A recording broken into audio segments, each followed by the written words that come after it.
Rahim. Tidak ada lembaga presiden yang bisa terhina karena dia tidak punya perasaan. Kalau dia merasa dihina, terhina dia, itu perasaan pribadinya.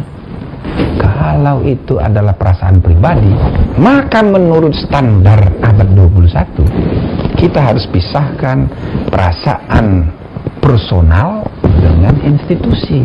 Nah, kita harus pisahkan perasaan personal dengan institusi. Ini yang ngomong salah satu hakim MK kalau nggak salah. Jadi benar apa kata Rocky? Iya, presiden itu nggak boleh punya perasaan. Dan semoga Allah Subhanahu wa ta'ala menghancurkan sehancur-hancurnya para pelaku pembantaian 6 syuhada pengawal kami dan yang memerintahkannya, serta para aktor intelektualnya juga yang merestuinya, dan semua yang terlibat dalam pembantaian sadis dan brutal tersebut secara langsung maupun tidak langsung. Allahumma dammirhum tadmira waqtulhum badada wa la tughadir minhum ahada ya qawi ya matin ya muntaqim amin ya rabbal alamin. Allahu Akbar. Allahu Akbar. Baju koko Habaib Putih present Al Godi.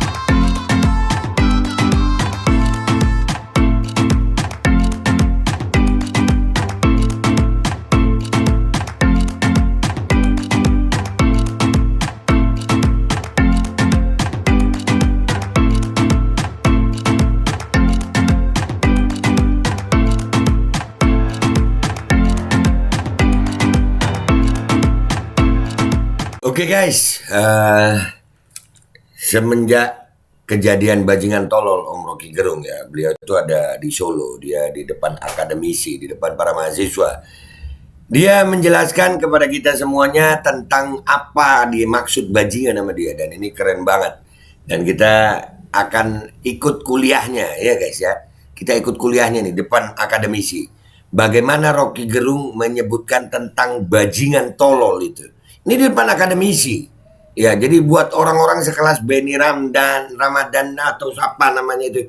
Ya nggak kelas lu sama Rocky Gerung. Nih, sama-sama kita simak ya. Bismillahirrahmanirrahim. Kuliah kita. Oke, Meda, kamu pilihin saya di mimbar, di sana atau di mana? Mau di mana? Di depan kayaknya, lebih cocok di depan kayaknya. Iya, sambil jalan-jalan. Ya. Oke, teman-teman, terima kasih mengundang saya seorang bajingan.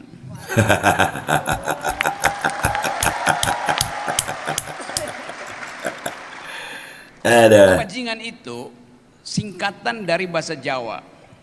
Bagus sing jiwo, angen-angening pangeran.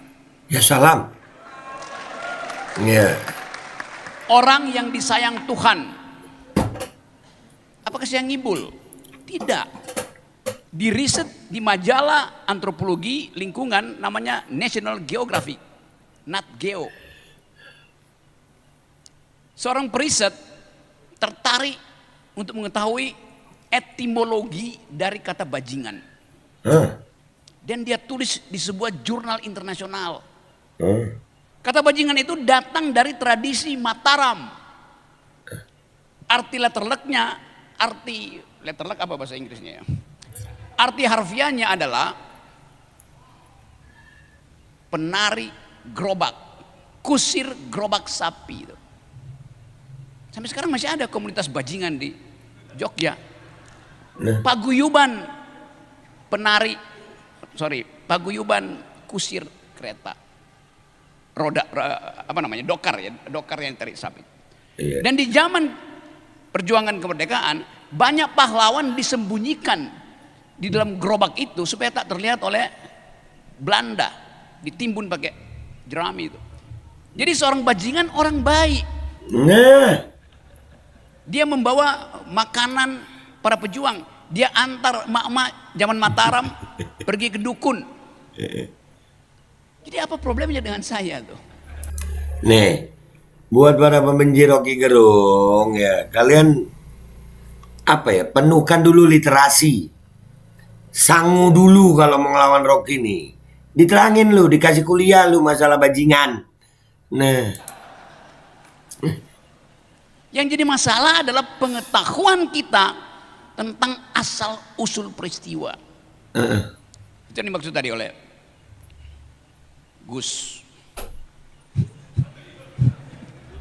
Gus yang mengerikan, dia banyak kutipan. Ucok, kita panggil dia Ucok itu. Nanti anda kaget, dia sebetulnya orang Batak. Jadi saya mau terangkan itu dulu, ini karena kebetulan ada peristiwa itu. Di WA grup saya, di handphone saya, sekarang bertambah kira-kira dihitung tadi 70 sampai 75 grup baru. Wuduh. Jadi handphone saya berada kemana-mana, nomornya dimasukkan ke dalam grup untuk membuli saya. Di grup udah penuh nih. Rocky anjing, babi kau tuh. Oke, ada soal. Jadi anda bayangkan, kemarahan diucapkan lewat WA, bukannya lewat mimbar akademi semacam ini. Nah, tuh, gua sampai bawa bolpen nih. Beberapa politisi senior bahkan, PDIP, Gerindra, Rocky, kamu minta maaf pada Jokowi. Lalu salah saya apa pada Pak Jokowi? Kan problemnya di situ. Karena Anda telah menghina kepala negara. Di mana saya menghina Jokowi, di mana saya menghina kepala negara? Dia bilang saya harus minta maaf pada Jokowi karena saya menghina kepala negara. Jadi kesalahan saya pada Jokowi apa pada kepala negara? Nah, Coba Anda bayangkan logikanya tuh. ayo lu. Yang saya kritik berkali-kali, bertahun-tahun adalah kebijakan seorang presiden. Yeah. Presiden itu kita sebut seorang karena fisiknya orang, bukan barang. Nah, bukan boneka. Tapi dianggap saya menghina martabat presiden. Presiden tuh nggak punya martabat. Betul. Karena dia fungsi. Dia lembaga. Coba saya terangkan pelan-pelan ya. Bentar. Ya, masalah presiden itu nggak punya perasaan itu pernah disampaikan oleh salah satu hakim MK kalau nggak salah Pak Jimli Asidiki nih. Ya, lu denger ini. Apa kata Pak Jimli? Ya, Jimli ya. Bismillahirrahmanirrahim. Tidak ada lembaga presiden yang bisa terhina karena dia tidak punya perasaan. Kalau dia merasa dihina, terhina dia, itu perasaan pribadinya. Kalau itu adalah perasaan pribadi, maka menurut standar abad 21, kita harus pisahkan perasaan personal dengan institusi. Nah, kita harus pisahkan perasaan personal dengan institusi. Ini yang ngomong salah satu hakim MK kalau nggak salah. Jadi benar apa kata Rocky?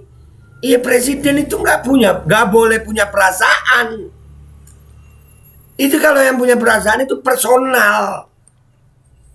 Ini makanya belajar. Hukum tuh belajar. Nih para relawan itu yang kemarin lapor. Gua ngakak ngeliat lu pade. Lu yang malah fitnah Rocky. Nggak tahu lu mau dilaporin apa kagak nih. Lanjut dulu kuliahnya. Ini agak lama nggak apa-apa ya guys ya. Penting ini. Martabat itu melekat pada manusia karena diberikan oleh Allah Subhanahu wa taala. Tuh lu dia ngomong Tuhan. Mengikuti kesubahanaan dia. Itu namanya martabat. Presiden dapat martabat dari siapa? Nah. Dari saya. Dari rakyat. Betul. Yang boleh mengambil martabat presiden adalah orang yang memilihnya. Nah, Itu dasar berpikirnya. Jadi tidak ada yang namanya martabat menteri, martabat presiden, martabat lurah. Mereka semua dipilih oleh rakyat. nah, Martabat melekat pada manusia seumur hidup. Presiden 5 tahun doang. Mana ada martabat 5 tahunan? Kan gila cara berpikirnya. Sekarang saya terangkan kenapa kesalahan itu terjadi dalam pikiran orang-orang yang memusuhi demokrasi itu. Dulu pemimpin itu disebut raja, bahkan disebut the king can do no wrong. Raja tak mungkin salah, karena raja memperoleh wisdomnya dari langit, maka dia nggak boleh salah. Di dalam tubuh raja menyatu antara res privata dan res publica. Res privata artinya kehidupan privat dan kehidupan publik.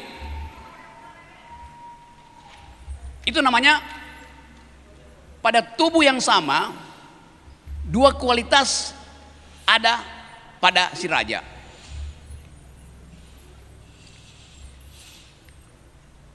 Jadi di zaman dulu menghina raja artinya menghina pribadi raja. Menghina raja artinya menghina pribadi raja. Begitu kita tiba pada sistem demokrasi, kita memilih republik, maka terpisahlah antara tubuh privat raja dan tubuh publiknya. Nah, Itu dasar berpikirnya tuh. Jadi tidak mungkin terjadi peristiwa penghinaan pada presiden. nah, Karena presiden adalah lembaga. Presiden tidak bernyawa. Itu dasarnya tuh. Jadi teman-teman, saya mau terangkan itu sebagai asal usul kesalahan. Fallacy pertama adalah kita nggak mau belajar tentang sejarah pengetahuan. nah. Intinya di situ. Karena itu masuk akal. Barreskrim kemarin tadi malam bilang ya nggak bisa diproses. Lu marah lagi itu. Kenapa nggak bisa diproses? Ya nggak ada deliknya. Kecuali Pak Jokowi datang melaporkan saya dihina oleh Rocky Gerung. Saya bilang saya nggak hina bapak, saya hina presiden. Bingung nanti sistem hukum kita kan. Itu dasarnya berpikir secara akademis tuh. Jadi nggak perlu marah tuh. Tiba-tiba saya mau dicincang oleh satu Indonesia, ngapain coba? Lalu ditambah-tambahin lagi, Rocky Gerung membenci pemerintah karena dia jomblo. Astaga. Rocky Gerung membenci pemerintah karena dia antek asing. Buset dah. Rocky Gerung tidak menghormati NKRI. Saya udah berkali-kali terangkan bahwa saya itu, apa yang bikin Rocky Gerung buat negara? Gak ada yang dia bikin. Berkali-kali saya terangkan, saya dosen 15 tahun dan tidak ambil gaji.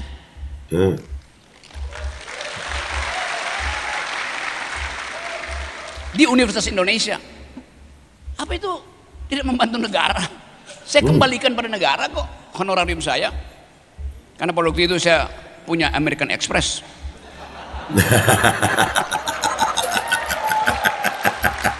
Saya bisa kasih ceramah, saya bisa nulis.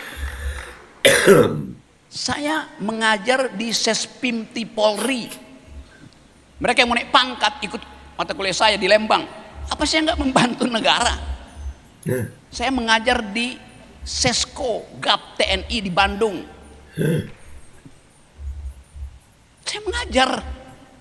Saya mengajar di Lemhanas. Apa saya nggak membantu negara? Bahkan saya mengajar di Megawati Institute untuk kader-kader PDIP. Nah, Saya udah mengajar kira-kira di separuh Universitas Muhammadiyah yang 180.000 itu.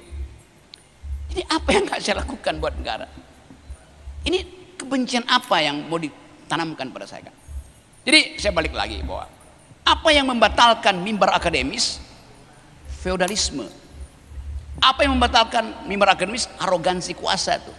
Itu yang mesti kita hilangkan supaya ada kesetaraan argumen. Disebut mimbar akademis artinya siapapun yang punya dalil dia boleh pakai mimbar itu sesuka-sukanya tuh. Apa itu mimbar guru besar? Bukan. Itu mimbar setiap insan akademis yang punya dalil. Akiro punya dalil pakai buat apa? Buat bantah dosennya tuh. Supaya pengetahuan bertambah, berkembang itu. Jangan sampai bangsa ini terdeteksi mengalami political fatigue dan kita lalai untuk memperbaiki konstruksinya. Kamu jurusan apa, Akira? Teknik sipil. Teknik sipil. Di dalam ilmu teknik sipil ada yang disebut kelelahan metal fatigue. Kalau dibebani terus menerus, kita bisa hitung stresnya berapa, faktor safety-nya berapa tuh. Betul nggak? Jadi konstruksi pertama dari bangsa ini mampu nggak menahan arogansi kekuasaan? Jangan-jangan ada metal yang rapuh di situ. Kita mau ucapkan ini sebagai kegembiraan kita berpolitik. Lama-lama kita nggak bisa ucapin. Rocky Gerung, Anda kalau kritik yang sopan dong. Oke. Jadi Yang dilakukan Pak Presiden itu dungu.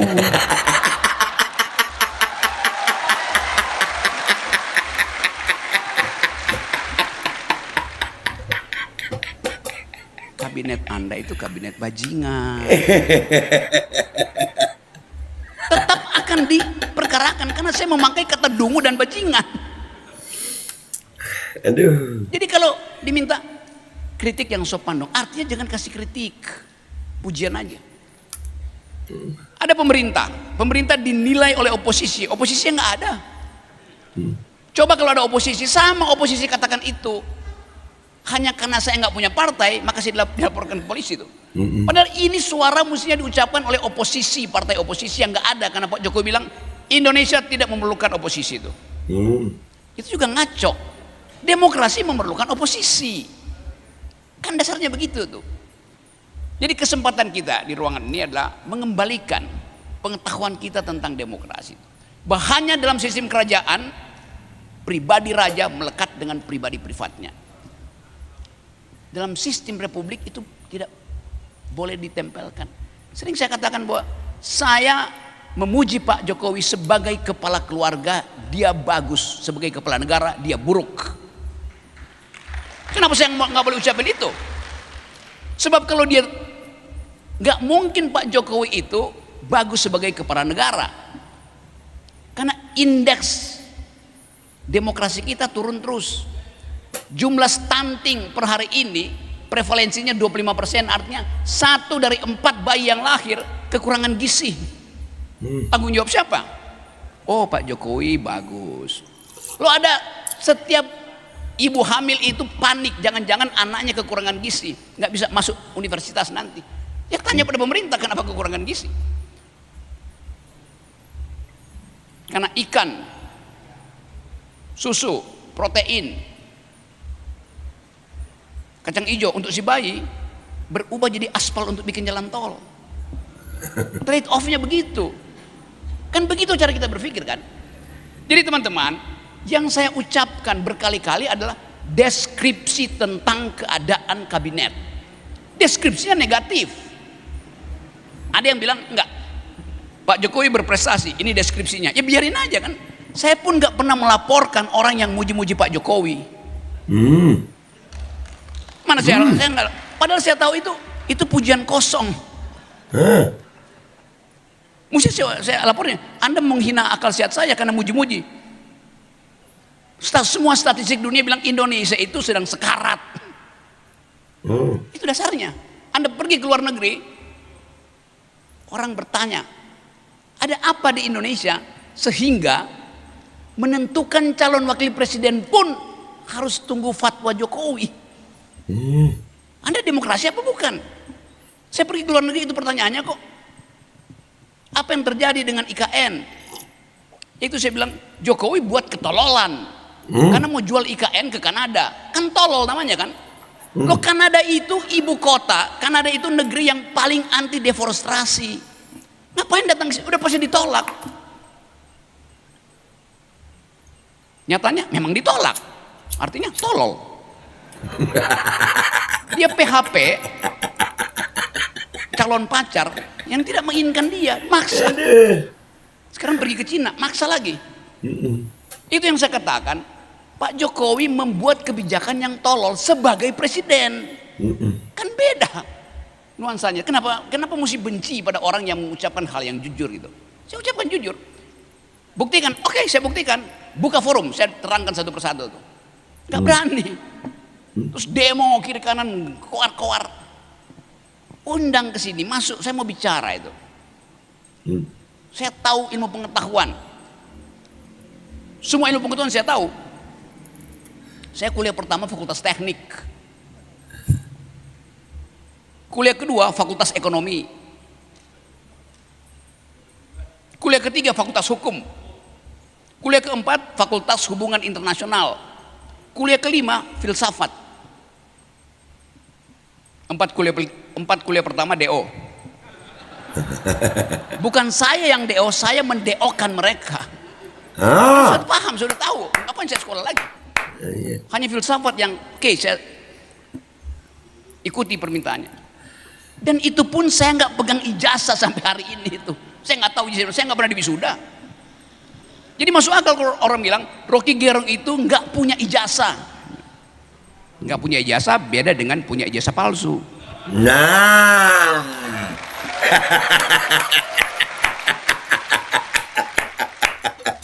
Karena itu problem kita hari ini. Jadi sebetulnya bukan saya inginkan saudara nggak punya ijazah. Saya tidak perlu itu. Saya menolak banyak beasiswa. Saya bisa berpikir sendiri. Ngapain ngikut-ngikut orang? Enggak. Kalian butuh dengan alasan kalian sendiri. Jangan ikuti saya. Nanti kalian disebut bajingan nanti. Saya balik pada topik hari ini. Ada mimbar mahasiswa tuh. Mimbar artinya tempat orang berdebat. Mimbar artinya use your argument. Mimbar artinya explain your better argument. Itu namanya mimbar. Jadi mimbar artinya persaingan argumen, bukan tukar tambah sentimen. Nah, itu dasarnya, metodologinya ada di situ. Critical point of view ada di situ tuh. Jadi saya akan masih hidup saya ini dari satu bandar ke bandar yang lain, nemuin mahasiswa, nemuin petani. Kemarin saya tadi malam saya masih ketemuin 500 mahasiswa kumpul dengan petani nelayan itu di Lombok Timur, jauh desa itu jalannya masih rusak. Saya datangi mereka untuk memberi pengetahuan, tidak digaji oleh negara. Mohon maaf Bang Rocky, waktunya sudah habis. Dan 15 memang, menit. Yes, pikiran saya tidak pernah habis, waktunya habis. Terima kasih.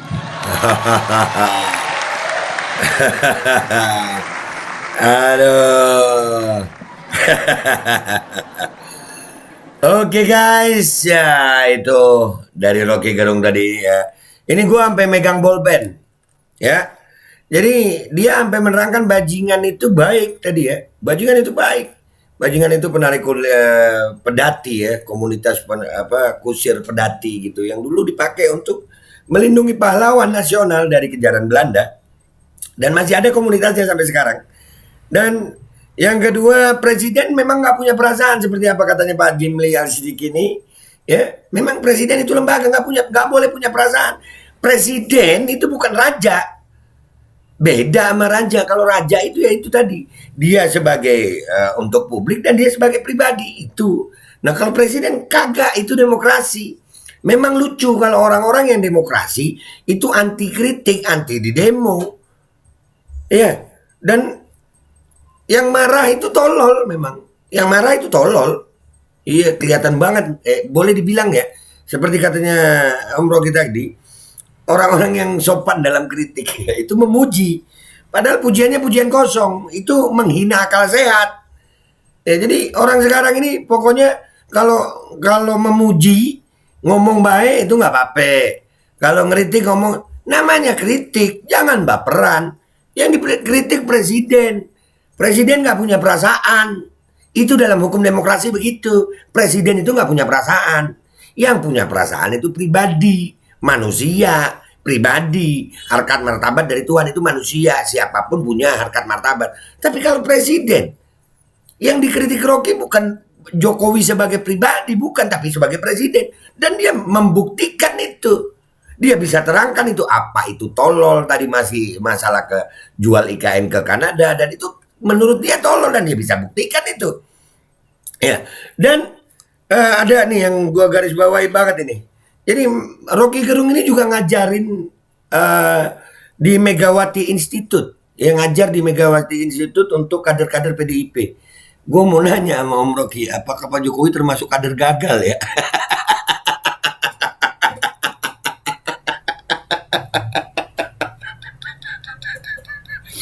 Dan dia tadi juga bilang ya, kenapa gue suka Rocky Gerung, dia non partai gitu. Gue memang sampai hari ini gue non partai, gue nggak ada pilih-pilihan capres ya. Karena enak jadi begini, kita oposisi rakyat gitu. Kita ini suara rakyat, nggak ada karena kepentingan gitu, bukan karena jilatan. Orang sekarang kan ini kalau kelompoknya dijilat-jilat, dipuji-puji, kalau lawannya dikritik-kritik. Enggak, gue lebih memilih itu karena siapapun pemerintahnya ya pasti akan kita kritik lah. Karena ini negara demokrasi. Itulah indahnya demokrasi. Kita bisa mengkritik. Kita bisa bersuara. Jangan suara itu hanya mau suara-suara pujian saja. Sekali lagi, presiden itu nggak punya perasaan. Yang punya perasaan adalah manusianya. Makanya gue udah bilang kalau Rocky ini dilaporin, penyidiknya yang bingung. Dia punya stok pemahaman, dia tadi sebut kuliah berapa kali, dia punya stok ilmu, walaupun dia nggak punya ijazah. Dan gue suka banget itu. Alhamdulillah, gue termasuk orang yang kuliah tanpa kampus, lulus tanpa gelar. Yang penting punya ilmunya. Jadi itu aja guys ya. Kuliah dari Rocky Gerung keren. Ya, ini kuliah nggak sampai 1 SKS nih. Tapi penuh makna dan luar biasa tentang demokrasi. Intinya, seorang Rocky Gerung udah bilang, Presiden Jokowi, bajingan, dengan kata bajingan, tolol, pengecut. Toh, dia masih bisa mengatakan bahwasanya dia benar. Dan hukum harus mengakui bahwasanya Rocky Gerung tidak ada delik untuk pelanggaran hukum. Nah, buat yang ngelapor-laporin itu, kuat-kuatin deh, ngejilat ya. Siapa tahu lu jadi komisaris. Gue Babe Aldo, YouTuber rakyat biasa, pamit dulu. Wabillahi taufiq wal hidayah, wassalamualaikum warahmatullahi wabarakatuh. Kuliah. Gue sering nonton Rocky Gerung untuk kuliah, guys. Iya, kuliah itu memang nggak perlu pak kampus sih kalau buat gue. Buat apa juga gelar. Ya, nggak punya ijazah itu beda sama punya ijazah tapi ijazah palsu. Beda, guys. Bismillahirrahmanirrahim, guys. Sekarang ada Babe Rolen. Babe Roti Molen. Roti ini dibuat yang pasti rasanya enak ya, ada 3 rasa. Nih, ada pisang keju, ada tape keju, ada pisang coklat. Ini dibuat tanpa bahan pengawet dan melayani pesanan-pesanan kalian yang seputaran Jabodetabek, bisa buat nemenin ngopi, buat acara-acara boleh. Dan ini karena gue paling suka pisang keju, nih gue dulu yang nyoba nih. Nih dia tuh kayak crunchy gitu depannya tuh. No.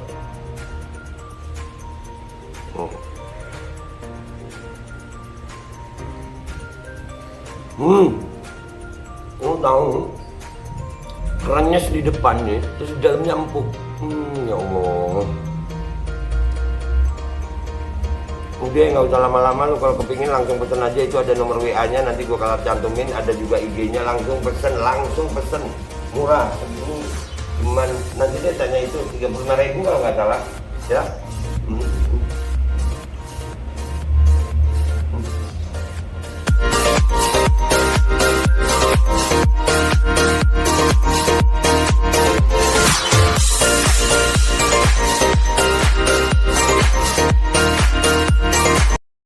Assalamualaikum warahmatullahi wabarakatuh, guys. Alhamdulillah gue lagi di Jember dan gue dapat produsen Golden Pro MHA Vito.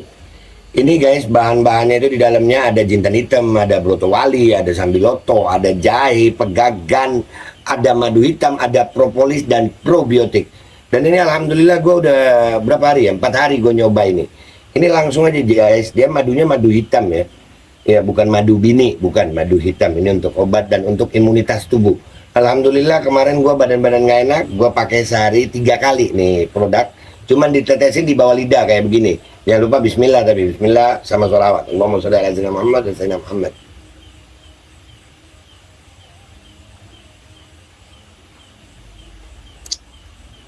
Dah, begitu aja. Sehari 3 kali. Kalian langsung hubungi nomor yang tertera di bawah ini. Ini insya Allah bisa membuat badan kita tahan terhadap segala macam infeksi dari luar untuk imunitas tubuh. Dah gitu aja, langsung pesan ya. Ini nomornya.